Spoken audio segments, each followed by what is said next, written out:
daawwattoota OGN irraa keessummaa tokko qabannee dhiyaannee jirra. Keessummaa keenya wajjin hamma dhuma sagantaatiin jettu nu faana turan afeerraa keenya gabanumaan gara keessummaa keenyatti isin dabarsina. Obbo Alii bakka nagaa gara istuudiyoo TV OGN nagaa dhufte isin jenna. Isinis naafeeruu kiyyaa guddaa isin galateeffadhaa galatoomaa isin jenna. Ayyee gabanumaan osoo sagantaa gaaffii deebii keenyatti seenu dura Aliin eenyu eessatti dhalatee nama akkamii jiru waan kan irratti ibsu uummanni hawaasaaf. Anuma Aliidha. Ali jedhama, Ali Siraaj jedhama. Kan itti dhaladheetiin jedhe godina Baalee. Aanaa Gaasara ganda qotee bulaa aanaa Keenaa Gawoo jedhamutti dhaladhee. Galatoomii.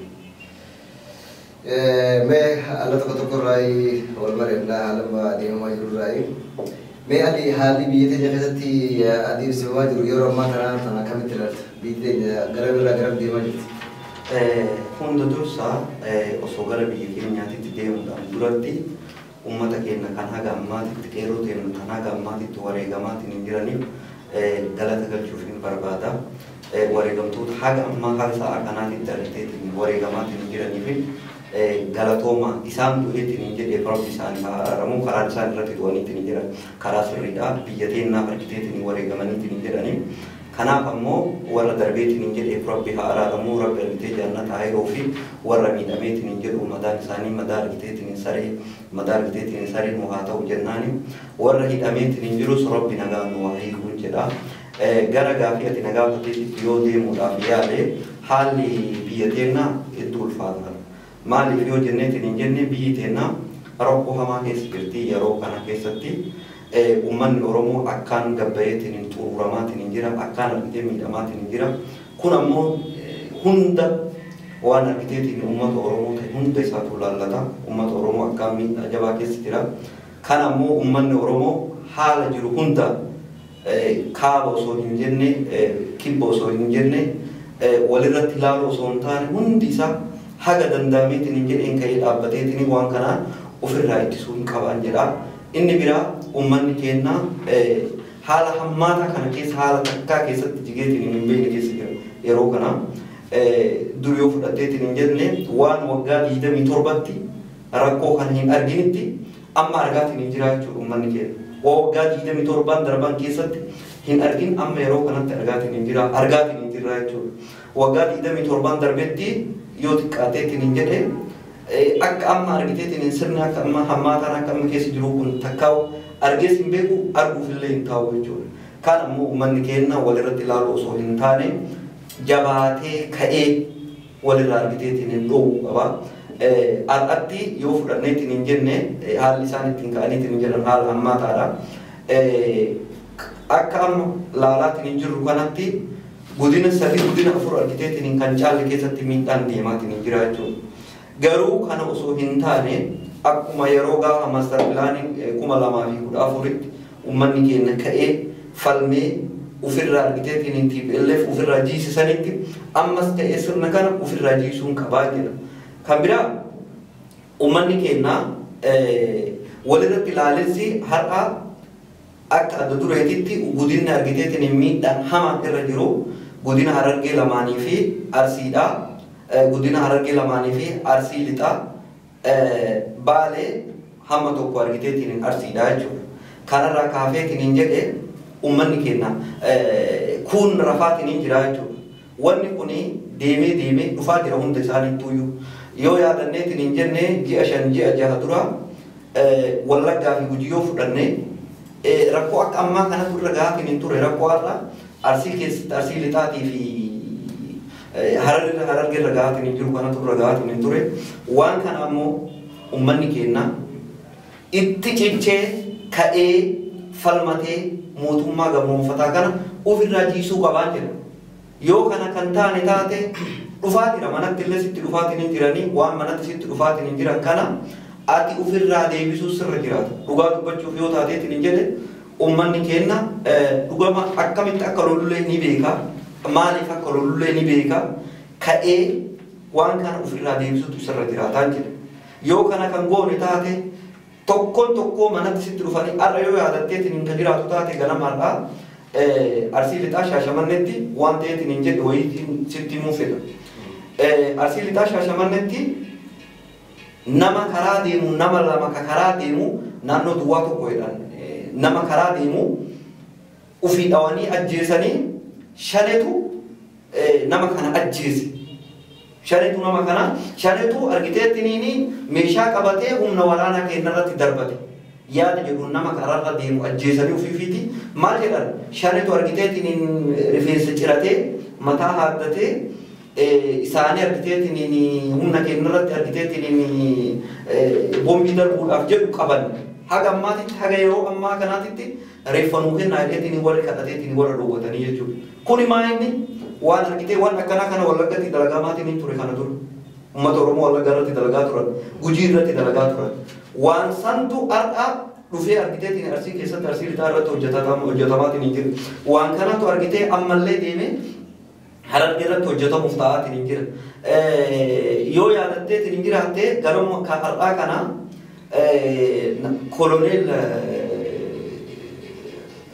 koloneel nuti kama biyya kanaa gale kuni koloneel Abbabaa Garasuu koloneel Abbabaa Garasuu maal jedhaa TV isaanii TV sun TV taayyeeti jedhaani TV san irratti ba'ee maal jedhaa shaneetu mataa haadatee waraanatti argitee boombii darbachuuf jedha malee namni ol ka'ee du'e wayituu hin jiru. Uummanni argitee baheetiin hin du'e wayituu hin jiru. Kuni uummata keenya irratti qoosuu fakkaata. Kun argiteetiin qoosaa kana kaaneetiin haal duree tokko malee dura dhaabannee ofirraa kuffisutu nurra jiraataan jedhan gara kiyya. Ajee gara darbees warratti namoonni tokko keessattuu mootummaa keessaa fi namoonni dura dhaabota adda addaa keessatti turres gara mootummaa galanis gareen takka keessattuu garee bira taa'ee tanan deemtu yeroo hedduu waan takka guutuu mootummaa irraa hanga itti gaafatamtuu federaalaa tura kaasee waan takka yoo biyya san keessa baddee shanee jechuun kan maaliif akkanatti ittiin uummata qabsuudhaaf ittiin nagaduudhaaf yoo fakkeenyaaf halee qophoo keessatti ijoollee argadda nama lama dhaawanii bira ari'anii ooluu keessaa eegala nama dhufanii fura dhaganii reefka. Talammadaa mucaa tokko dhaawanii ajjeesaniiti mucaa du'aa bakka kana taa'uuf jiru dhiisanii bakka kanatti dhiitii maallaqa dhiitii tiisa jedhan qofa laaf fura dhaganii gubbaa dhaabbatanii dubbatan. Kanarraa Oromoo mootummaa kanarraa uffisuudhaaf maal godhuu qaba akka Oromootti akka biyya san guutuu maal godhuu qaba? Beektaa yoo kagara argiteetiin maafiyaa taayee sanitti ka deemnu taate waa baay'ee agarra. Ani Abbabaa Garasuu asitti beeka. Koloneel Abbabaa Garasuu asitti beeka. Koloneel Abbabaa Garasuu yoo fudhatteetiin jette maa inni jettee yoo kana gaafatu taate koloneel Abbabaa Garasuu nama mana isaa argite kophee ajaa isaatiif mana isaa seenuu hin dandeenyeeti. Ajaa kophee isaatiif mana isaa seenuu hin dandeenye. Nama akkasiisantu qabsaa Oromoo fakkaatee waa'ee Oromoo sitti dubbata. Taayee fudhadhu warri waliin hidhameetiin hin jedhe injiraan mataa isaarra yaa'aa jira. Hundi isaatu warra akkanaa kanatu wal taheetiin uummata Oromoo irratti argiteetiin garaa ofiitiif jedhee uummata Oromoo argitee fixaatiin hin jira. Kun argitee maali yoo jetteetiin fudhattee shanee jedhan. Shanee maayini maqaa isaan kennaniif. Maqaa isaan kennaniif malee gumii sabaa jechuudha. Adda bilisummaa Oromoo gumii sabaa jechuudha. Shanee jechuudha. Wanni shanee jedhamu wayituu hin jiru. Kuni maqaa isaan baasaniif. Dur gaafa nu argite ijoollee yoo ka fudhatu taate abaa'oo jedhan. Abaa'oo jedhan. Yoo argitee waa'ee abaa'oo ati dubbatu taate yoo argiteetiin mallattoo abaa'oo wayii asirratti argan taate abaa'oodha jedhan. Abaa'oon karaa kana tare jedhan. Ati deeggara abaa'ooti jedhan. Ati miseensa abaa'ooti jedhan. Ati abaa'oo waliin walitti dhufeenya qabda jedhan. Kuni homa duraan ture. Homa argitee abboota isaanii warra argitee isaan ijaarerraa argitee barataniitiin hin jedhamu. Huwaan haarawaa miti. Huwaan sanirraa ka'anii isaanillee har'a maaliif uummata Oromoo kan ittiin karamiin cabsina. Yoo akkam gooneetiin hin jenne uummata Oromoo kana cabsuu dandeenya. Yaada jedhu fudhatanii maal jedhanii shanee jedhan. Maqaan har'a tana sii kennanii waan feete ta'iitiin shanee TPLF inni itti aanu inni sadaffaa ergamtuu Ijipti. Baandaa. Kuni dhugaa dubbachuuf yoo kataatu taate baandaan eenyuun yoo ati kajettu taate ani baandaan jala caalee hin jira jedheetiin hin yaadu. Dhugaa dubbachuuf yoo kataatu taate ergamtuun jala caalee hin jira jedheetiin hin yaadu. Jarri kun waggaa 27-28 ofii tolfatte TPLF. Namni kaleessa ergamtuu tokko yoo har'a sitti dhufee ergamtuu siin jedhu akkamitti ilaaltame namni kaleessa ergamtuun farda namaa ta'e farda kennaa Geetaachoo Raddaa dhiyoo kana dingata dubbate fardi kenna yoo kan jiraatu taate Abiyyi Ahmadii fi Shimallis Abdiisaatii fardi kenna jechoota TPLF jettuun achi ay fuutee uummata Oromootiin jirti. Mees barate gaafii ta'e Sincharum wal fakkaatu dhiyoo tana awwal abdiiti moo eenyu bulchaan awwal abdiiti. Amma gurbaan sana dhiyoo tana dookumantii takka ta'uu menne daleelee ni irtii waan san akka waan haat godhanitti jiraaye. Jawaarii fi OMN nuutu bilisoomsee barje nuutu bilisoomsee biyyatti isaan galche kabajaa isaanii malli isaaniif kanne mee opiidiyoo kitti beeknu saree yookaan ergamtuu wayyaaneeti. Isaan mataa isaaniitu wayyaanee jalatti guddannee Oromoo nu bilisoomsee jechaa turan. Opiidiyoo Oromoo bilisoomse moo Oromootu opiidiyoo bilisoomse. Waan kana hunda fagoodhe qeerroodha moo maqaa qeerrootis balleessuudhaaf qeerroonis akka jirre irratti haasawaa jiranii. Kanaaf nuutu OMN fi Oromoo bilisoomse guuba akkasan taa'ee jiru namni hotti qishoollee gaafatu wanni amma keessa jiruun akkanatti itti fufti jedhanii yaadamu. Yoo wanni kun gartee jijjiiramni dhalama Oromoo waan godhu qabdurraa kanarraa maal yookaan qabsoota lafiniisu yookaan kufuu yookaan ka'uu yeroo amma keessa jirtu tan. Kanaaf wanni awwaluu abdii jiru sanii fi tarisla akka keessa dabartanii fi akka isaan keessa dabartan kanarraa ilaaltee waan dubbataa sirriitti. Kanaan gabri nama bilisoomsuu hin danda'u waan feete godhi. Gabri nunu gabri ufiifuu bilisummaa barbaada. Gabri ufii bilisummaa barbaadu nama nutu bilisoomse yoo jedhu kun qaaniidha. Nama leelliqinfamu. Awwaluu abdii nama bara gaafa TPLF waa'ee maaster pilaanii yoo fudhatteetiin hin jette maaster pilaaniin kuni maaster pilaaniin qindaa'aa Finfinnee bifa sirrii ta'een hojiirra ooluu qaba nama adda dureen jedhee bara uummata Oromoo fichisiisaatiin hin ture. Awwaluu abdii namni kanaa waliin jiru bara namni kuni namni ergamtuun guddaa kun arra as bahee OMN illee nutu bilisoomse Jawahariin illee nutu argiteetiin hin biyyarraa galche san qofaayyuu yaa buleessa kiyya tana qofaayyuu miti maal jedhe Jawahariin illee nutu biyyaa galche OMN illee nutu bilisoomse warra argitee tirraa fi faranjii nyaattu yaa hin jedhamaa wanni akkana mee namni tirraa fi faranjii nyaatu hin jiru isaan tirraa fi TPLF warri nyaataatiin hin bahe warri TPLF warri argitee firfaarii TPLF nyaate garaa ittiin baase jara malee Jawahari yoo fudhatteetiin hin jette qabsaa'aadha. Jawahari ka qabsaa'eef uummata Oromoo qofaa fi miti uummata biyya sanii gabroomaa biyya sanii sablammoota biyya sanii hundaaf qabsaa'e. Har'a inni afaan guuttatee hin dubbatu osoo Jawahari argiteetiin hin ala jiraatu taate hafuura hin baafatu. Hin baafatu osoo Jawahari ala ka jiraatu taate hafuura hin baafatu. Jawahari hidhamee hidhaadhaanatti hin bahuuf yaada argiteetiin yaada hagas geetu san kaaseetiin hin jedhe jechuudha. Kanaaf gara gaafii kan keetiitti yoo si deebi'eetiin hin jedhe warri kun nama bilisoomsuu miti isaanuu argitee uummata Oromootu isaan bilisoomse qeerroo Oromootu isaan bilisoomse namni qeerroon Oromoo bilisoomsitee karaa itti kennitee nu bulchaa haga gaafa filannoon gahuutitti itti kenniteetiin hin jette har'a waan san argitee amaanaa qeerroon itti kennite san nyaatee gaddabarsanii ol ka'anii afaan soogiddaan dhiqatanii ija soogiddaan dhiqatanii asbaanii maal jedha nutu argitee isin bilisoomse nutu alarraa isin galche kanu alarraa akkasii waan yoo fudhatte awwaluu abdii jechuun nama gadi galuudha dhugaa dubbachuuf yoo ta'eetiin hin jedhu nama gabrummaa jalaa baasamee hoodhu bulchi jedhamee itti kenname nutu OMN bilisoomse nutu argiteetiin hin biyyarraa isii akkam godhanii akka biyyarraa nama galchuu danda'an waggaa 27 maaliif namaa gabrooma waggaa 27 maaltu namaa gabrummaa ta'e kan nama bilisoomsuu danda'an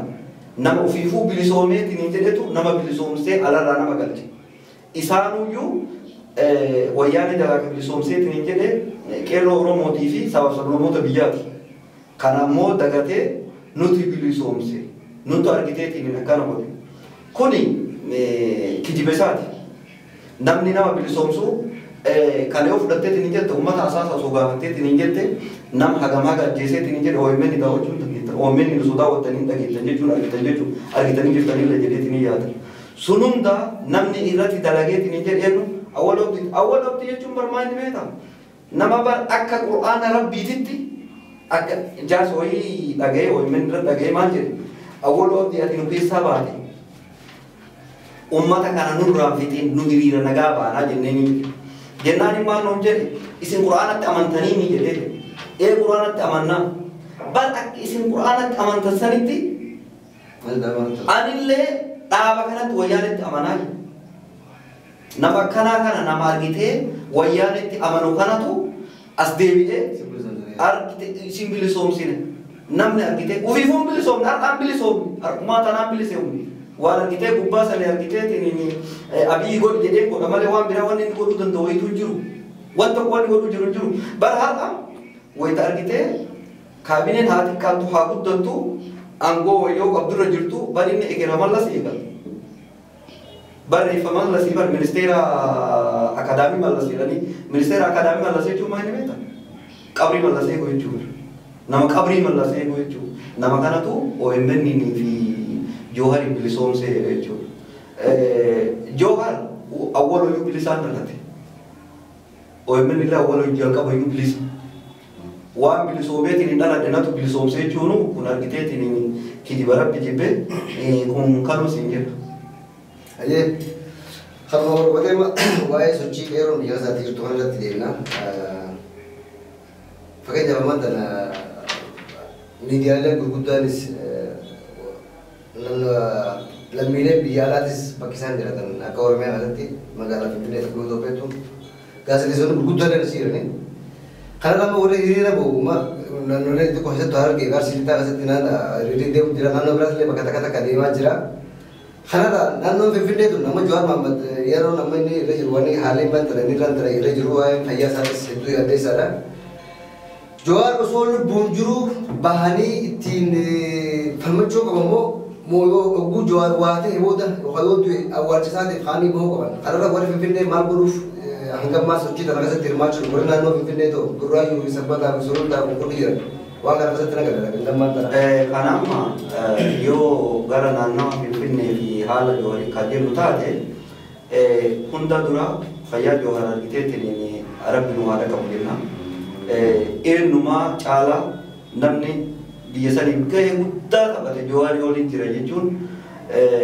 انا ككيه تندن دورو خسني اولله جرا تندن امتي نو درو تكينتي كام ارغيتي نجنه جوهري اول جرا يدتي ياد بلسوم ما ارغيتي ورر ايه كان افيو سبب مدة كتبته Ero Oromo iga danggalaftet ane namni johari uljuran jedeti ni yato ka argiteti ni kana ummanni Oromo ida abafachu wanisati kalesa warra walaita yoftati ni jette warra walaita oganton isani hidani yero tak afan takkan saatak oso turban tokko hingain ida abafata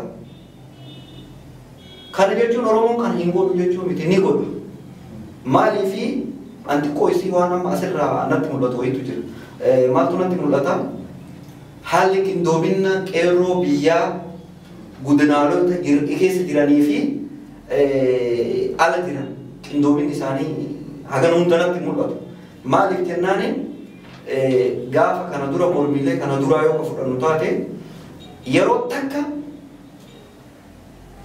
yo ambo kaani yeroo takka argiteetini beegi waliin ka'a yeroo takka argiteetini cinaqsa waliin ka'a yeroo takka awadaay waliin ka'a yeroo takka gindiir waliin ka'a yeroo tokko wali soofii argiteetini fiichefa waliin ka'a oromoo guutuu wal quba qabanii jechuudha har'a yoo fudhanneetini jenne wanni suni guddaa namatti mul'atu kuni as keessatti kaan argiteetini garaan bitanii kan argitee doorsisaan kan mana hidhaatiin sodaachisaniiti kun ammoo konkumaa ta'uu hin danda'u maal godhuu qabdi har'a eenyumaa caalaa qeerroon shawaa jiran qeerroon jiddugala oromiyaa jiran waan kana irratti hirmaachuu qaba maaliif kaleessa wayita argiteetiin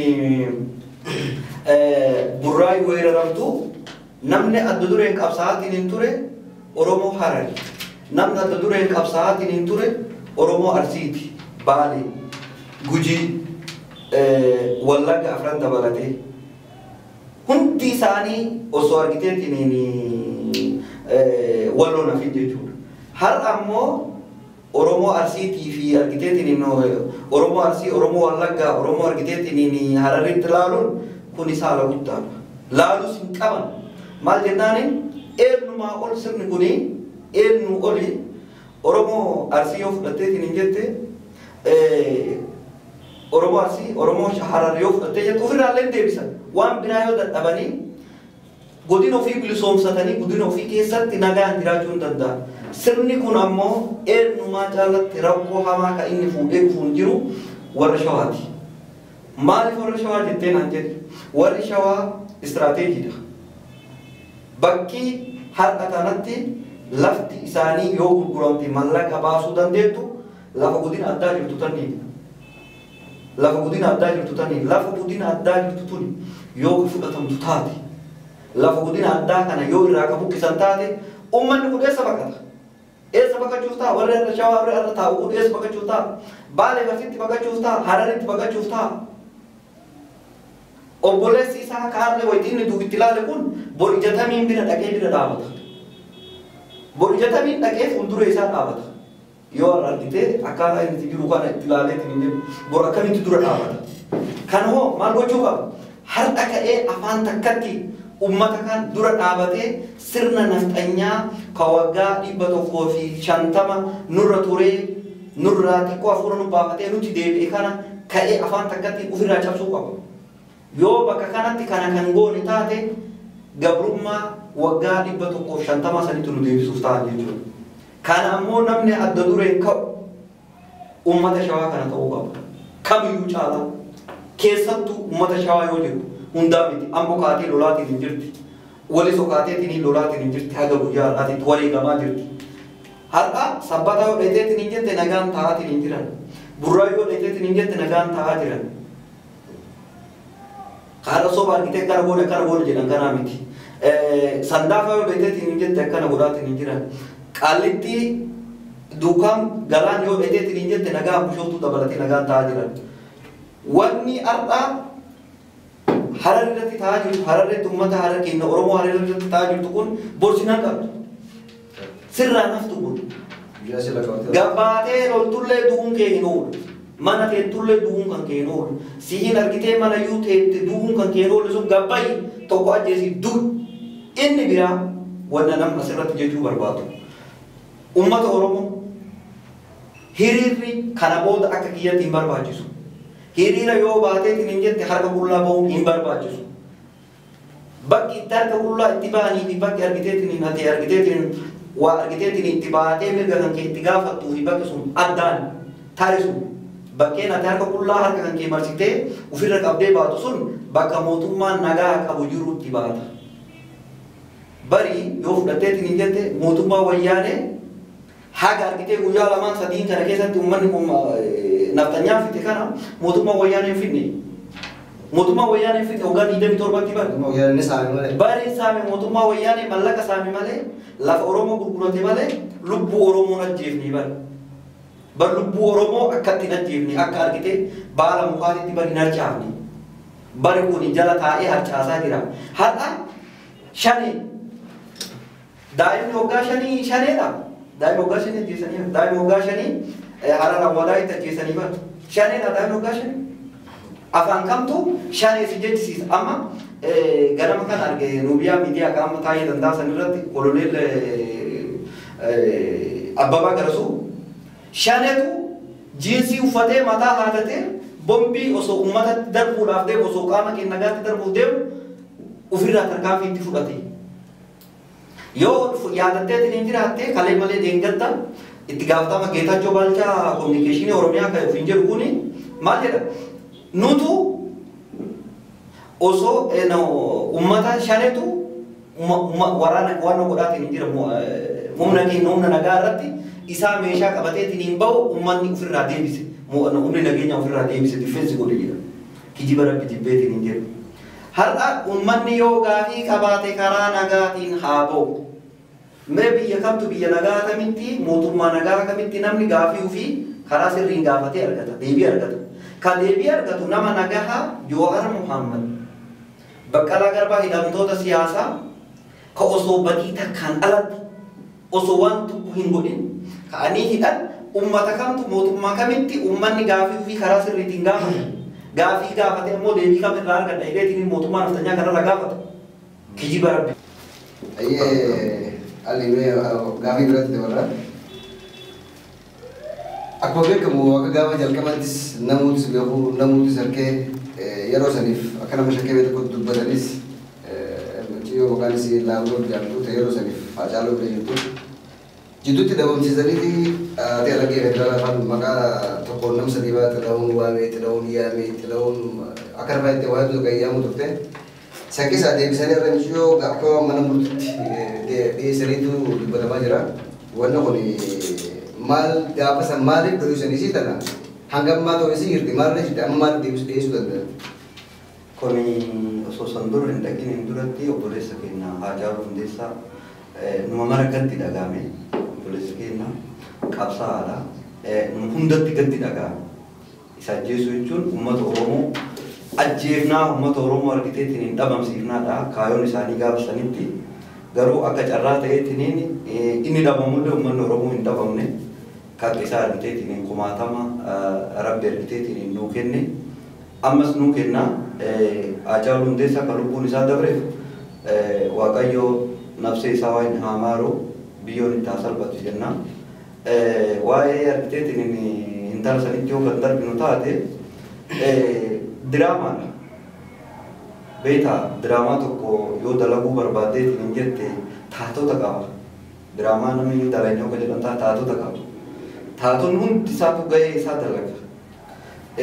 Amma diraamaa barreessanii Adaanichitti kennan. Adaanichitti yoo kennaniitiin hin jedhan Adaanichi akkaataa itti waan sanuu dubbisuu wallaaltee maqaa nama tokkochaa yeroo sadi waamtu jira. Guyyaa duraa mucaa eenyu waamii jetti malee eenyu xilawuu waamii jettee yaamti irra deebitee ammallee xilawuu yaamii jettee xilii yaamti. Nama lama qabannee jedhan. Garuu namni jarri qabataniitiin hin jedhan suni qabanneedhanii ummata Oromoo miti. Ittiin ummata Oromoo dhoofu malee Oromoo miti. Sila erga yoomii ummanni Oromoo alaabaa lumuutii uffata. Alaabaa lumuutii uffata ummanni Oromoo. Namni Oromoo ta'ee uffachuu miti ijaan arguu hin feenu. Namni ijaan arguu hin feenu uffata uffatee akkamitti Oromoo ta'e.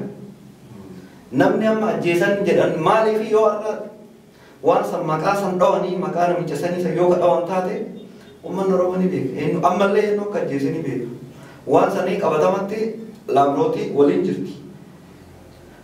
Yoo ummanni Oromoo ka dubbatu taate yoo ummanni Oromoo ka cal'isu taate hin cal'ifne. Yoo ummanni Oromoo argitee kan cal'ifne taate hin baafne. Yaada jedhu qabatanii guyyaa har'aa mana murtiitti dhiyeessine jedhan. Sanuu bar ajjeeftu hin jennee bar shakkamtu mana murtiitti dhiyeessine guyyaa dabalataa guyyaa 14 manni murtii kenneefi jennaanin isiin argitee mirga wabii gaafattee jennaanin guyyaa 6tti qabanii jedhan. Kun amma maal sitti agarsiisa beektaa? Yoo ummanni kun dubbate dhiyeessinee mana murtiitiif dhiyeessine yoo ummanni kun cal'ise ittiin laaluufi jechuudha. Diraamaa jechuudha. Diraamaa kana qindeessanii itti kennan Adaanichi itti kennisanii yoo itti kennan maal jetti waan si ajaa'ibu keessaa TV OBN TV amma boqqolloo jedheetiin uummanni Oromoo yaamu kana maal jedhanii oduu cabsaa jedhaniitiin hin gadhiisan. Shakkamaan sadaffaa qabneetiin hin jirraa jedhu. Shakkamaa sadaffaa tokko xilawuu wayaamiiti inni lammaffaa eenyu gammachuuti Abbabaa Gammachuuti inni sadaffaa maqaa isaa yoo kabachuus baadhee qabnee jedhan oduu amma nu gahe jedhanii qabnee jedhan gaazexeessaan yeroo OBN irraa Adaanichitti bilbileetiin jedhu kana booda hoo maaltu hafa jennaaniin warra argitee isa duubaan jiran xuruurree argiteetiin seeran dhiyeessanii nam tokko wanni dhiyeessanii jiru ka sadaffaa hayyee namni lama hayyee mana murtii yeroo lama dhiyeessan nama lammaffaa dhiyeessan ka sadaffaa dhiyeessanii ka qabna jedhamee dhiyeessanii mana murtii hin dhiyeessine gammaati hin dhiyeessine amma immoo jidduutti laamrootii maaliif mana murtiitti dhiyeessuu barbaachisan ajandaa jijjiiruuf uummata Oromootu qabsoorra jiraami laamroot jedhee namni waan kana keessatti hirmaataa ture laamroot kamaali. Namoonni akkasitti waan turaniif. Akkasitti waan turaniif ajandaa kana yoo isii amma mana murtiitti geessa ahaa odaa argitee mootummaan kun nama Haacaaluu ajjeesa argitee idaa qabee nuu hidhaa jira. Idaa seeratti nuu dhiyeessaa jira jechuuf ajandaa kana jijjiirsuuf kana godhan jechuudha. Kanarraa ka'ee guyyaa kaleessa maal jedhan warri laamroot kana dura waraanaan marfamee eegaa turamee jedhan ambootti jechuudha haati si amboon jirti. Warri isitti kalawwachi eegamaa ture jedhan guyyaa kaleessa achi baasan jedhan warri guutuun bakka san hin jiru jedhan guutuun amboo keessaa yaa'ee bahee jira jedhan kalee achi baasanii sababni har'a dhiyeessanii maal ajandaa nu jijjiiruuf kana uummanni Oromoo ni beeka maal akka deemamaatiin hin jiru ni beeka eenyu akka ajjeeseetiin hin jedhe ni beeka abbaa ajjeese yoo qabatamaa kun waan itti argitee wal onnoo jennu jiru wal argitee wal garaa garaa qabnu jiru. Haacaaluu eenyu ajjeese naftanyaa ajjeese maaliif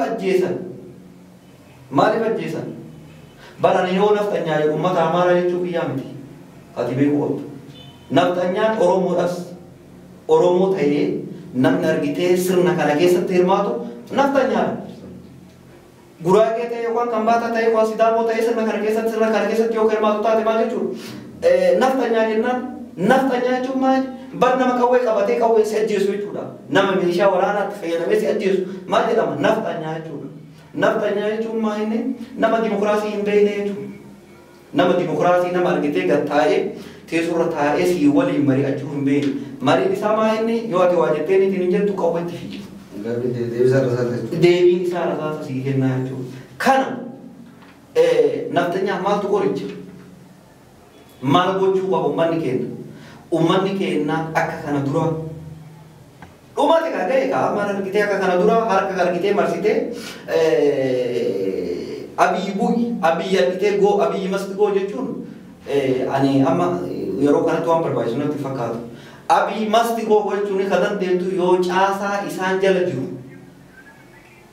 warra caasaa isaa waliin jiru yoo dhufteetiin hin jette argitee sabooduu kan dandeettu.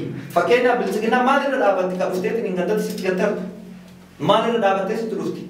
Ganda kan kee keessa jiru yoo ofirraa dhooyte milishaa gandarraa kaaftee milishaa gandarraa kaaftee kaabineerraa kaaftee yoo dhooyte osoo kaabinee lama sadi ganda kan kee keessaa duuteetiin hin jette wanni naftanyaa jedhamu ganda keessa hin deemtu. Waraanni baraanallee hin beeku sillee hin beeku.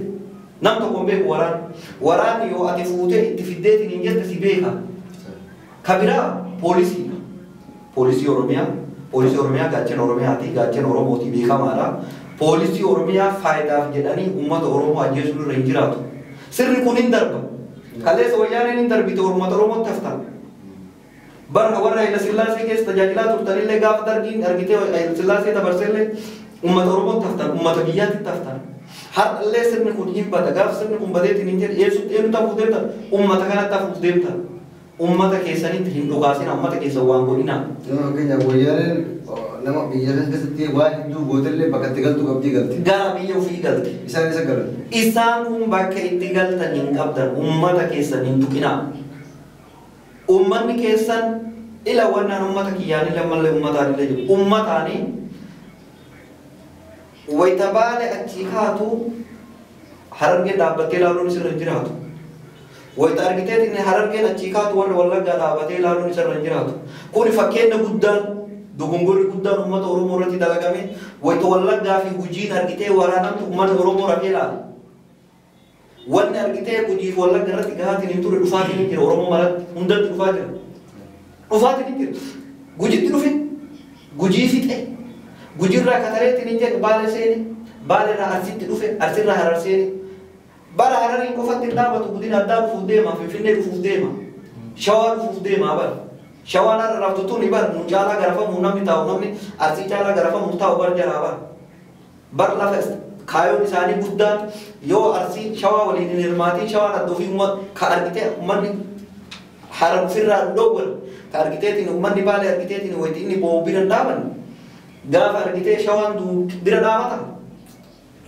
Ani qoqqooddaa kana dhiisaatiin waan kaabineen isin hin jettu ilaalina amantiin kutaan gandaan wal hin qoodinaa ka'aatiin hin dhaabadhaa uummata kana falmadhaa falmaa yoo jedheetiin hin jedhu harka qullaa falmachuun kana booda uummata Oromootiif ga'a. Waliigama hin taane asirratti yoo gartee harka qullaa ba'uun hatti nama fayyadu illee naannoon takka baatee naannoon takka teessee magaalaan takka baatee magaalaan takka teessee osoo ta'e akka amma duraa namni akka galaanatti yoo Oromiyaan guutuun lafa baatee itti yaade. Kana yoo goote uummanni Oromoo bar afaan takka yoo cal'iseeyyuu diina hin moo'e. Bar uummanni Oromoo loluu miti gadi ba'uu miti. Yoo ma cal'ise afaan takkatti ta'ee yoo cal'ise hin moo'aa bar diinni isa dura dhaabatu kamiyyuu jiru. Yoo wayita Arsiin kaatu argitee Wallagga itti ilaale. Wayita Wallagga kaateetiin hin jettu Shawaan itti ilaaleetiin hin jedhu. Ani hunda caalaa yeroo kanatti kana eenyuyyuu caalaa nama aarsaatiin hin jiru uummata Shawaati. Shawaa keessaa Shawaa hundaa miti Wallagga loowwan Amboo argiteeti Amboo walisu akkuma argitee gaafa duriitti jiran. Keessattuu uummata naannoo addaa jiran kana. Buraayyuun Sabbataa Galaanii warri argiteetiin guddina addaa jiran kunniin warri argitee lafti isaanii Finfinnee walitti jirtu kun bara kaayoon naftanyaa warra waan naannoo jedhamtu tan dhaawamsiisuuf deemaa jiran. Bar wanni naannoo jedhamu kun ta'an jiru miidiyaa warra kanaa yoo laalteetiin hin jette kana booda Itoophiyaan jedha. Bakka argiteetiin bakka shanitti bulanii bakka shanitti addaan qoodanii bulchuuf ta'anii bara. Kallattii bahaa, kallattii dhihaa, kallattii kaabaa jiddu galeessa jedhanii bulchuuf ta'anii bara. Bar wanni Oromoo jedhamu baruuf duratti dhaabachuuf ta'a wanni sabaaf sablammoota jedhamu hin jiru baramoota. Maali ji'oogiraafii cabsanii bulchuuf beekanii. Asirratti biyyi gaafa dura gara aangoo dhufeeru nama keenyaaf waan hin galinii jira malee ummaan biyya nugusa torbaffaa taatiin aan jedhe yeroo san muummicha ministeera biyya san bulchuu yookaan xaqilaa ministeera akka jaakana taateen jee hin dubbanne nugusa jedhe. Nugusa jedhe yeroo waan xiqqoo keessatti nugusa gartee warra kana dura biyya keessa gabroofisaa turan qabni isaanii ummata wayyaaneen gaafa biyya san keessa jirtu dhabama gooti. Akka jawwee ajjeeftee biyya nyaattee lafaa baatutti abiyyi boolla keessaa daftanii abiyyaasi. Amma abiyyi haalli irratti deemaa jiru madammarummaan isaatu nugusaa wajjin qabate. Bakka miti jennaan naannoon dhabamti waan kana guutuutu nugusummaadhaan hanga fedhe aangoo irra taa'uudhaaf akka inni itti yaadu jiru akkasi. Kana godhuudhaaf Oromoon maal godhuu qabdi?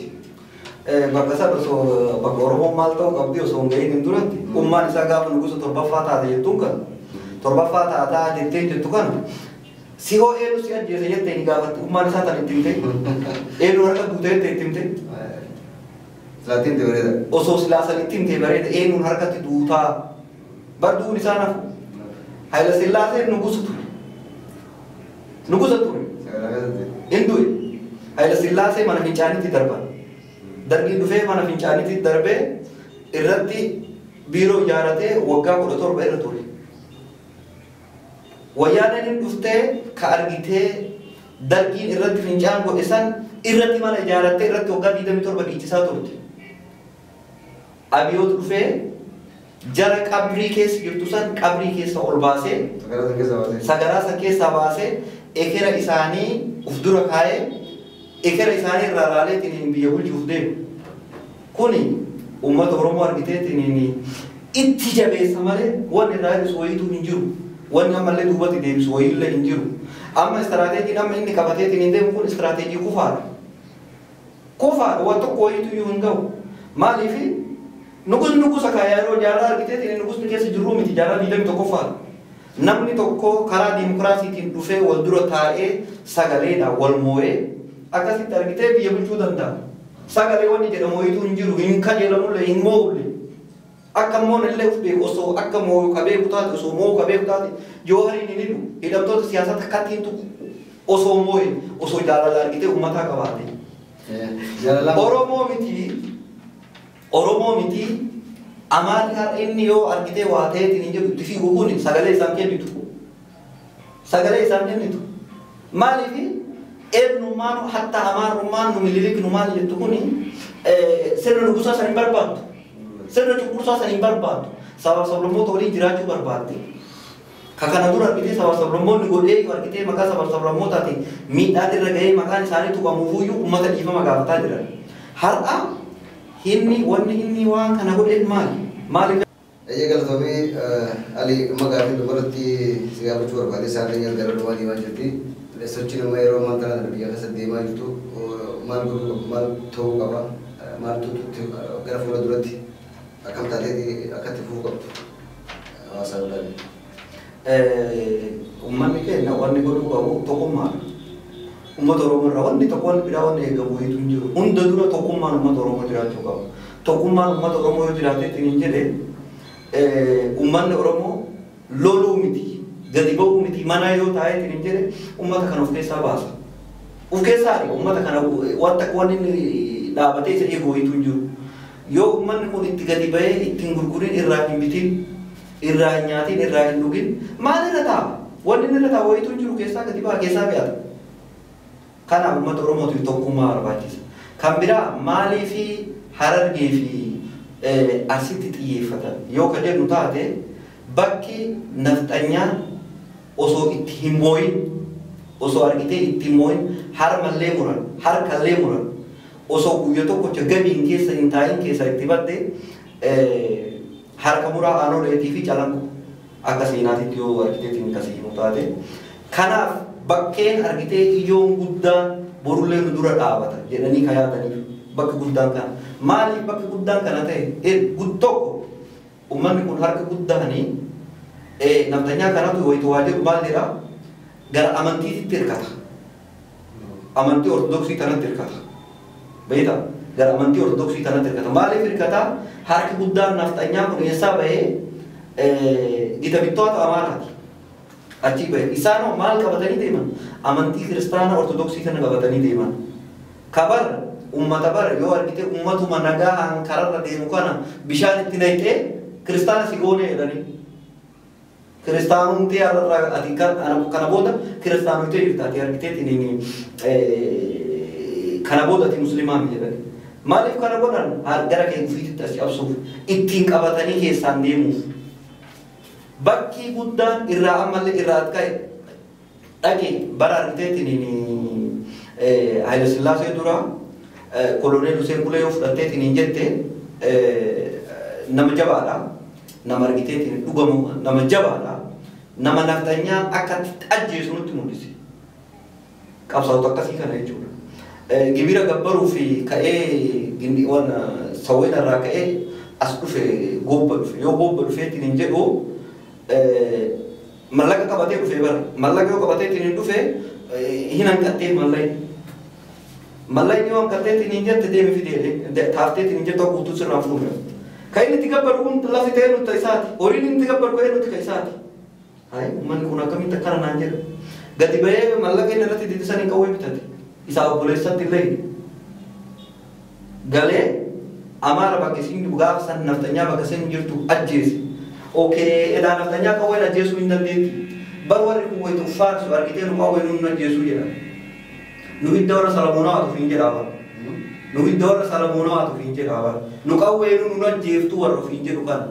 Kanaaf waan uummanni Oromoo godhuu qabu tokkoffaa tokkummaa isaa lammeessoo harka qullaa deemuu kana booda dhaabbachuu. Inni biraa warri uummanni keenya keessattuu ka biyya alaa jiru uummata biyya keessaa miidhamaa jiru qabeenyaan haa taatu yaadaan haa taatu waan hundaan uummata kana ganama galgala bira dhaabbachuutu dura jiraata. Warri biyya alaa ammaa asirratti wanni isaan godhuu danda'an warra miidhamee amma geessu warra sitti deemuuf deemu. Tokkoffaa argiteetiin qabeenyi baay'ee barbaachisaadha mallaqni barbaachisaa maaliif yoo jenne ammayyuu mana yaalaa mootummaa dhoowwaatiin hin jiranii jechuudha gaatiin hin jiru. Uummata xiyyeetiin nama dhaame kamiyyuu hin yaalinaa jedhaatiin hin jiran. Nama xiyyeetiin dhaame hin yaalinaa jechuun maa inni haa du'uudha. Kana beekaniitiin hin yaadaniitiin kana godhaatiin hin jiran. Kanaaf maal godhutu irra jiraata uummanni kun maal godhuu qabaa haga danda'ame yaadaan mallaqaan bakka danda'ametti namni ala jiru kana keessa kan namni tokko namni lama ganda san keessaa hin bahin hin jiru ganda isaa itti bilbilee maalirra akka gandi oole gaafachuu. Naannoo isaa irraa argitee namni ana obboleessi kiyya achi keessatti hin hirmaanne ani maaliidha jechuun irra jiraatu. Uummata Oromooti waliin dhaabatee akka danda'uun waan kana fiixa baasuutu irra jiraata. Tun ammoo tataan ta duraanii caalti ta bara wayyaanii caalti gabrummaa. Ta bara wayyaanii yoo fudhanneetiin hin jenne wayyaaniin qabeenya saamte. Lafa Oromoo gurgurataa turte malee akkatti uummata Oromoo ajjeeru. Kuni bara ukaya kabala mkwati tarjata kinjira. Malif ukena jalla kena kabate tiwang kana urati kinjira. Kana ummanni kena tokumara. Keessattuu ummata shawaa. Keessattuu ummata godina addaa jiru kanaan kaatiniin ummata Oromoo waliin falmadha. Kaatiniin ummata Oromoo waliin dhaabadha. Yoo har'a ummata Oromoo waliin dhaabatanii hin jettan borgaa farakkoon argitee isinitti dhuftu uummanni Oromoo isin waliin dhaabata.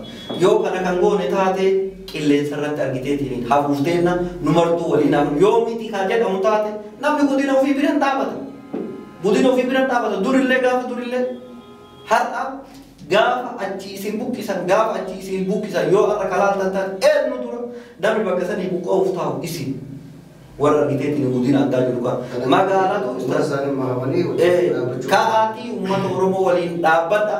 Sabab sablammoonni biraatu waliin dhaabbachaa ta'anii jirti. Ka'aa waliin dhaabbadha. Uummata Oromoo waliin dhaabbadha. Uummanni Oromoo ta'e waliin ta'aa. Kanaa miti yoo kajedhu taate rakkoon tun uummata Arsii qofatti hin dhufne, rakkoon tun uummata Harar qofatti hin dhufne, Oromoo qofatti dhufte. Nafxanyaa ammoo hiddaan buqqifna. Hiddaan buqqisuu ammoo dhaabbachuu qabna waliini. Kanuma isin jedhu. Galatoomii ergaan daawwattootaa fi hordoftoota OGN sagantaa keenya guyyaa irraa asirra dhaabbatti sagantaa biraatiin hanga walitti deebi'utti sagantaa afaan waliin OGN hojii turtii gaarii isin jenna. Oromoon galaana kaabaalli addaa ta'e qirroo fi qarree koo maaltu fakkaata irra dhangalaanaa baalli addaa ta'e qirroo fi qarree koo maaltu fakkaata yeroo koo maaltu fakkaata qarree koo maaltu fakkaata qomoo koo maaltu fakkaata lammii koo maaltu fakkaata.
dhaggeeffadhu